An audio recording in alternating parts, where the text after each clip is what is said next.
मौनी अमावस्या पर नेहरू ग्राम भारती के समागम शिविर में रुद्राभिषेक आदि के साथ शास्त्र चर्चा संपन्न प्रयागराज। कोष्टक जिला संवाददाता डॉक्टर आलोक कुमार विश्वकर्मा की रिपोर्ट।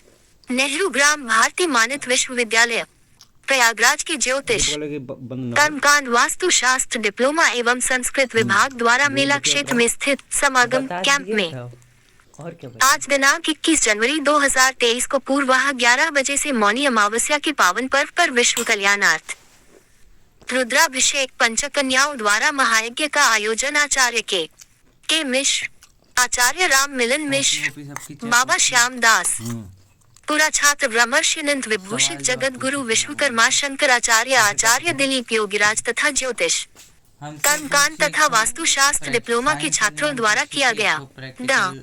आशुका अशोक पांडेय, श्री हरिओम शास्त्री तथा पम विमल शर्मा के साथ ही साथ नेहरू ग्राम भारती मानित विश्वविद्यालय प्रयागराज के ज्योतिष कर्मकांड वास्तु शास्त्र एवं संस्कृत के विभागाध्यक्ष डॉ देव नारायण पाठक ने अपने शिष्यों के साथ मेला क्षेत्र में आए हुए सैकड़ों लोगों को अपने ज्योतिषीय परामर्श से लाभान्वित किया। बाबा श्याम दास जी ने क्रिया योग से जल को अपने हाथों से लेकर अमृतमय जल गुब्बारे के प्रदर्शन से जनता का मनमोह लिया। कार्यक्रम का शुभारंभ ज्योतिष कर्मकांड एवं वास्तुशास्त्र के छात्रों ने स्वस्तिवाचन एवं मंगल श्लोकों द्वारा किया तथा कार्यक्रम की अग्रिम कड़ी में श्रृंगारपुर पीठाधीश्वर बाबा माधव दास तथा भूगोल विभागाध्यक्ष डॉक्टर संजय कुमार भारती के नेतृत्व में संत शांति शोभा यात्रा तथा निर्मल गंगा स्वच्छता अभियान चलाया गया। इसके पश्चात शास्त्र चर्चा के प्रसंग में गोवर्धन पर्वत धारण करने पर नीचे की भूमि जलमग्न क्यों नहीं हुई, इस प्रश्न का उत्तर देते हुए नेहरू ग्राम भारती मानित विश्वविद्यालय प्रयागराज के ज्योतिष कर्मकांड वास्तुशास्त्र एवं संस्कृत विभागाध्यक्ष डॉक्टर देव नारायण पाठक ने बताया कि एक समय शिवजी ने पार्वती जी के सामने संतों की बड़ी महिमा गाई।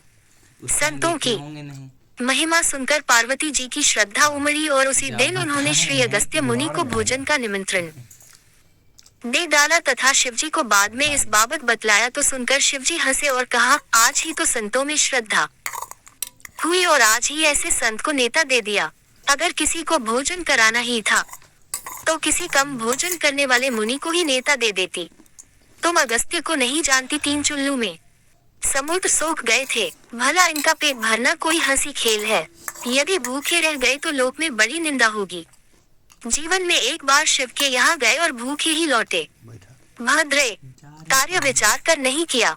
पार्वती जी बोली, अब तो नेता दे ही दिया, उसमें उलटफेर होने की नहीं होना चाहिए, चाहे जो भी हो। शिवजी बोले, तो तुम जानो, तुम्हारा काम जाने, मैं तो चुपचाप राम राम जपूंगा।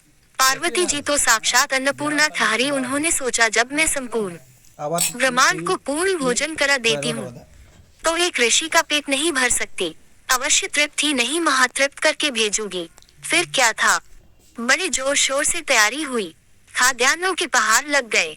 आखिर कितना खाएंगे ऋषि? जब अगस्त्य जी खाने को बैठे तो भोजन का कोई हिसाब ही नहीं।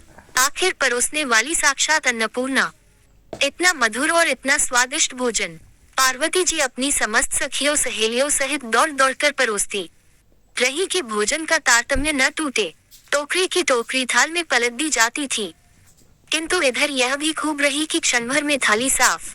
खाते खाते जब अगस्त्य जी की जठराग्नि धधकी तो उन्हें भोजन को हाथ से उठा उठाकर ग्रास ग्रास खाने की जरूरत ही नहीं रही।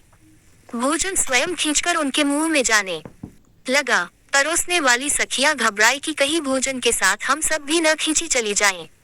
ऋषि जी का ढंग देखकर माता अन्नपूर्णा भी अचंभे में पड़ गई। सोचने लगी, अब तो भगवान ही मर्यादा रखेंगे। ठीक कहा था शंभू जी ने, किंतु साथ ही पार्वती को शिव पर झुंझलाहट भी हो रही थी कि देखो तो मैं तो हैरान हूँ, ऐसे समय पर मेरी सहायता के बजाय मुंह फेरे बैठे हैं। निरुपाय अन्नपूर्णा ने भगवान का द्वार खटखटाया। ठीक भी है, हारे को हरिनाम प्रसिद्ध ही है।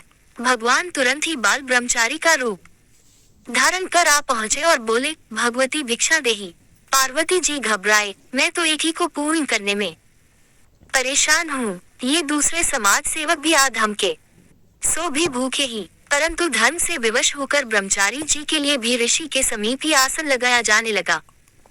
अगस्त्य जी अपने समीप आसन नहीं लगाने देते थे, किंतु ब्रह्मचारी भी पूरे जिद्दी थे। अड़ गए और बोले बैठूंगा तो यहीं। हार कर अगस्त्य जी चुप हो गए। बाल ब्रह्मचारी जी ने थोड़ा सा भोजन पाकर ही आचमन कर लिया। माता पार्वती ने पूछा, प्रभु इतनी जल्दी खाना क्यों बंद कर दिया? वे बोले, हम ब्रह्मचारी हैं, अधिक खाने से आलस्य प्रमाद आता है, जिससे भजन में बाधा होती है, और क्या हम इनकी तरह भूखे थोड़े ही हैं कि पूर्ण ही न हूं। उधर अगस्त्य जी ने भी संकोच के कारण खाना बंद कर दिया कि पंगत में एक खाता रहे और दूसरा आचमन कर ले। दूसरी बात यह कि जो बाद में आया वह पहले खा चुका। खाना तो बंद कर दिया, किंतु अगस्त्य जी ने जल नहीं पिया था। वह ब्रह्मचारी पर बिगड़े, तुमने मुझे जल नहीं पीने दिया। भगवान ने कृपा करके अपने स्वरूप के दर्शन कराए और कहा, आप धैर्य धरें, आपको जल मैं द्वापर में पिलाऊंगा।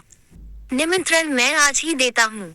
जब इंद्र ने अपने लिए होने वाले यज्ञ के बंद होने पर ब्रज डुबोने के लिए अतिवृष्टि की थी, तब भगवान ने उस जल का शोषण करने के लिए अगस्त्य ऋषि को नियुक्त किया था। इस कारण नीचे की जमीन जलमग्न नहीं होने पाई। डॉक्टर संजय कुमार भारती ने अपने वक्तव्य में गंगा को स्वच्छ तथा निर्मल बनाने पर जोर दिया तथा गंगा सेवक, गंगा रक्षक छात्र छात्राओं को गंगा सफाई अभियान के लिए हरी झंडी दिखाई। इस अवसर पर डॉक्टर प्रभात कुमार सहायक आचार्य संस्कृत, डॉक्टर वी के मौर्य सहायक आचार्य संस्कृत विभाग, रितेश, जितेश, शैलेश, रमेश कुमार, दिनेश कुमार, महेंद्र कुमार, श्री रवि मिश्र, श्री संगम लाल मिश्र, श्री जवाहर लाल जी, श्री रवि मिश्र, श्री शैलेश तथा सैकड़ों छात्र छात्राएं तथा गणमान्यजन उपस्थित रहे।